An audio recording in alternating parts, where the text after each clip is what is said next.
Good morning readers, it's Tilly here from Tilly's Shelf and welcome to another bookish breakfast. So this week I've actually finished some books, woohoo! So I have some things to talk about in comparison to the last couple of weeks and yeah, some just general bookish things to discuss, I suppose.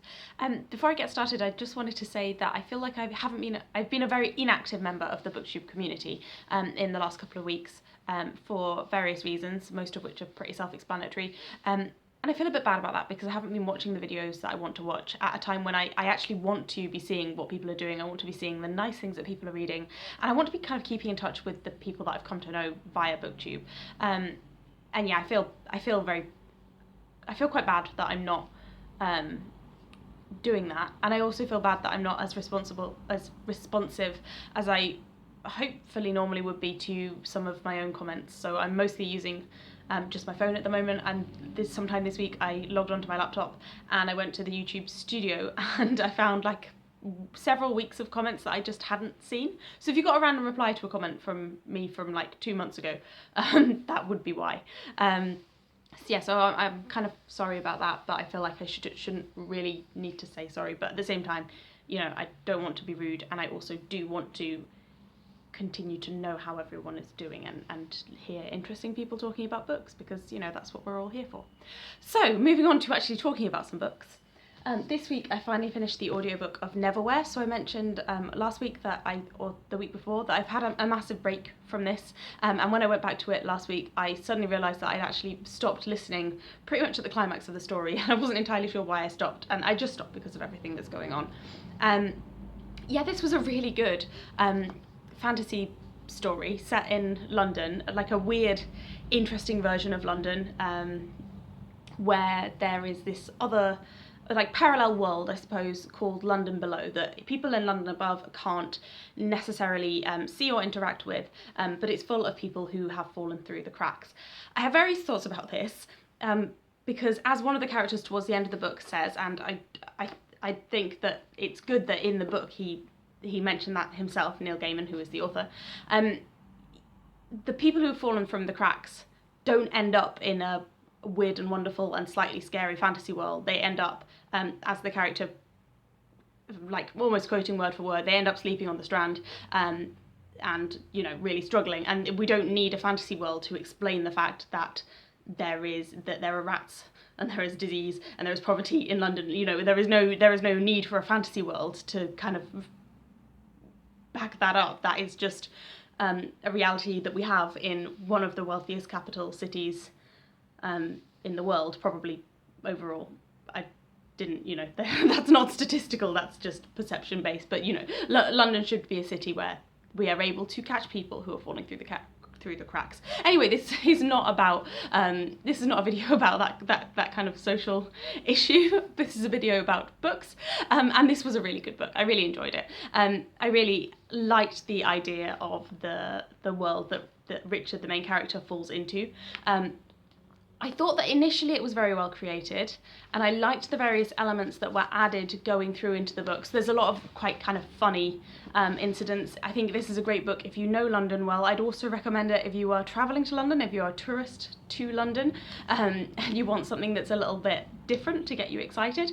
I might do a video about that, about books to read if you're visiting London, because there's a few actually. And it's like comical things such as like there being an earl at Earl's Court, or there being black friars at Blackfriars. It's just like lots of little comical things like that, which I found were good. The thing that I kind of began to feel towards the end of the novel was that the world building wasn't consistent. So at the start, it's quite a major element that there are characters called rat speakers, and there is a kind of community of rats who are looked up to as being quite important people, like beings, I suppose, that the rats have some kind of important role to play. But then I was disappointed that kind of disappeared as the book went on, and there was no real further reference to the importance of the rat community, apart from references to people who were rat speakers, or one particular character who was a rat speaker who actually wasn't any longer in the plot. And I feel like that's an element of world building that it would not have been hard to maintain. So for instance, they could have spoken to a rat in part of their journey and said, oh, you know, little rat, can you go? And little rat, the rat wouldn't appreciate that, but could like asking the rat to try and get a message to one of the members of the team that wasn't there anymore, and the rat doesn't manage to do that, or something like that. Like, it wouldn't affect the plot, but it would contribute to maintaining the idea of the world that Neil Gaiman has originally set out. But yeah, overall this was really good. I think I would probably read it again on paper because I listened to it via audiobook and it was a good audiobook. I think it was read by Neil Gaiman, and it had some interesting effects built into it, but I just don't feel like I got the whole thing. I feel like I have to read something on paper first to get the whole thing. Plus the paper book looks kind of cool, like nice little rat there. Yes, that was Neverwhere. Also, I never actually found out where the name Neverwhere came from, because the world is called London Below. Did I miss that somewhere because of reading it as an audiobook? If you know, please let me know. Then the next book that I finished, I read yesterday. It took me probably about an hour. The Boy, the Mole, the Fox, I keep wanting to say the fox, the cat and the horse. Some part of my mind thinks that there's a cat in this book, but there is not. So The Boy, the Mole, the Fox and the Horse by Charles Mackesy. And I bought this book for Beau for Christmas because he likes foxes and he likes horses and he likes arty drawing things. And he likes books that are not difficult to read. I mean, he likes books that are difficult to read. That sounds really bad. But what I mean is he likes like books that you can kind of have a look at that are attractive, as well as books that are deep and you have to get into. This is not a book that I would normally read for myself, but it is absolutely beautiful in terms of the artwork. It is absolutely gorgeous, and all of the different areas are really well done. And there's some really funny bits, like there's this little mole that is obsessed with cake. I enjoyed the pictures in this, but I'm not the kind of person who would sit and look at a picture for a particularly long time, although look, you could open almost any page and just find something gorgeous. And I like how pretty the writing is. Look how pretty the script is, but the writing itself is just words to go with the pictures. And I found that I think it was sold as being this inspiring book about, you know, being emotionally supportive and nice and the value of friendship. I just found that it was page after page of essentially platitudes and characters saying things that sound nice, without really having that much meaning put behind it. And these are like meaningful things to say, but not meaningful things to say in isolation, because if you say them in isolation, they just seem a little bit trivial. I think, and Beau agrees with me, we think that if the story had had a little bit more story, the book would have been better as a whole. So, for instance, the first character that appears is the boy, and almost straight away the mole appears, and by almost straight away I mean on the same page. If the boy said something like, "I'm lost," to start with, and because there are already lots of references to home and what is a home, and if at the end of the story they find a home where all of the friends can live, then that would be a plot. Like, the boy doesn't have a home, and at the end of the book he does have a home, whereas at the moment the plot is they meet one person after the other and say nice things to each other. One character. I did like some of the amusing little details, like I like the mole's constant reference to cake. So, "Is it the moon?" asked the boy. "It's a teacup stain," said the mole. "And where there's tea, there's cake." Sounds good to me. I would like some cake right now. So it's very pretty, but not perhaps as wonderful as I thought it was going to be. I think I had built this up in my head as well because I had heard so many lovely things about this being a really heartwarming tale, and I read it when I felt in sore need of something heartwarming, and it just didn't quite cut it. But yeah, it was good, and I would definitely keep it as one to look at again in terms of looking at the pictures, and maybe one to share with somebody younger who might be less bothered about the lack of story.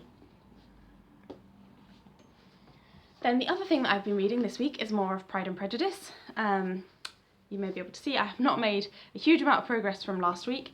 I find that, so this is one of my favourite books, and I've read it many, many times, and I've also kind of cherry-picked the bits that I read a few times. Like when I was a teenager, I used to never read the books that I liked less. And that's the thing, you can love a whole book and still find bits of it possibly don't have the pace that you want to read through.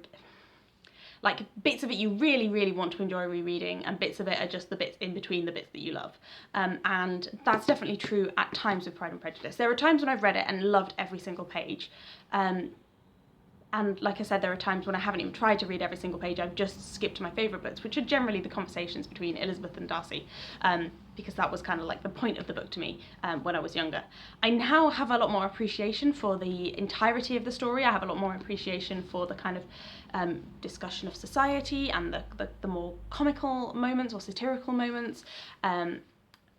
Yeah, I do appreciate the book as a whole, very, very definitely. But there are bits that when I'm not in such a good mood, I do find them to drag slightly. And I think they drag because I know the book so well, rather than because they are a drag. It's like, oh, this is the bit that, if you were reading it for the first time, it wouldn't matter, but knowing how far you've got to go to the next bit that's particularly exciting or particularly funny. I suppose it's like, I don't know what I was going to say then. But essentially, I really love the whole book, and there are times when I love the whole book completely, but at the moment my mood is not at the point where I really want to read a lot of Mr. Collins. And Mr. Collins is one of those characters that sometimes I love to hate him and I find him really amusing, and sometimes I'm just like, oh, shut up.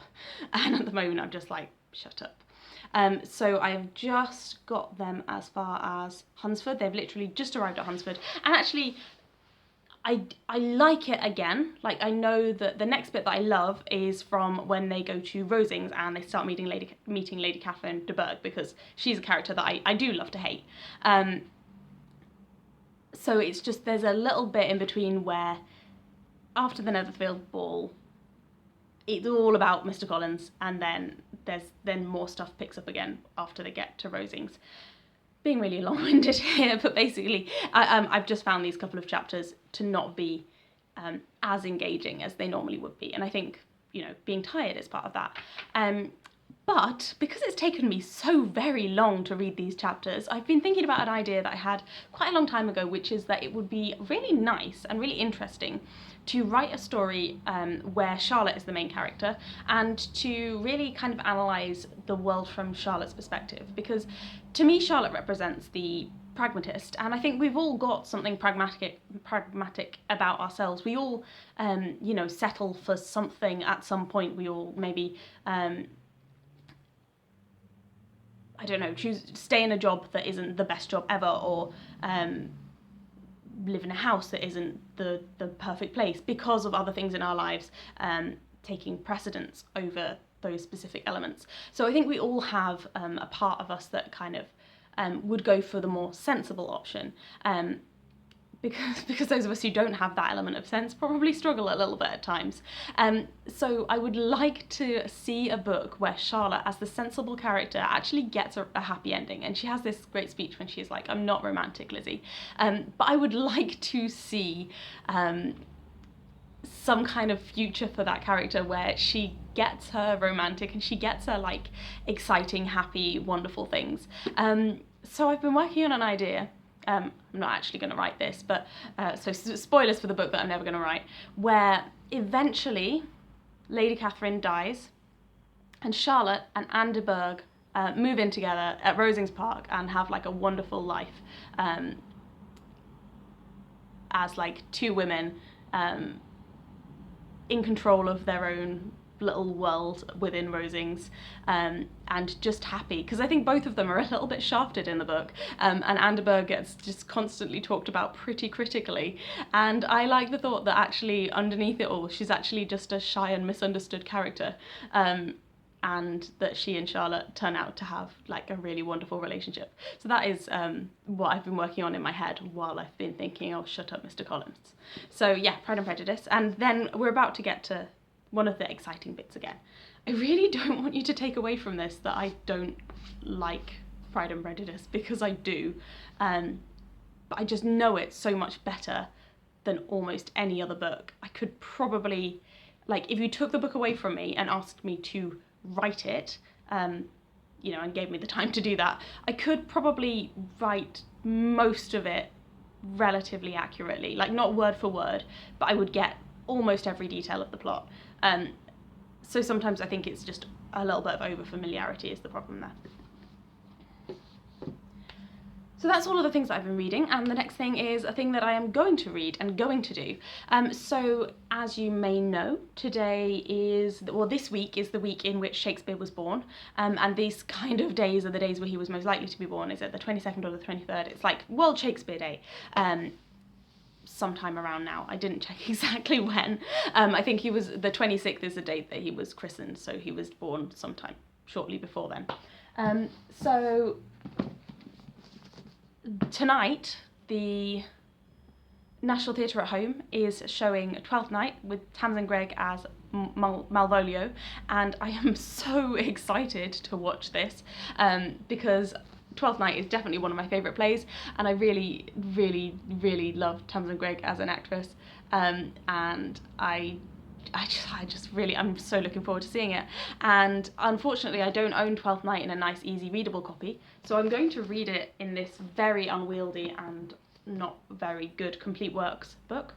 And then Roz is also going to watch Twelfth Night and read Twelfth Night, and then together we're going to do another discussing drama, and it's going to be like a bonus one because it's still April and we already did one in April,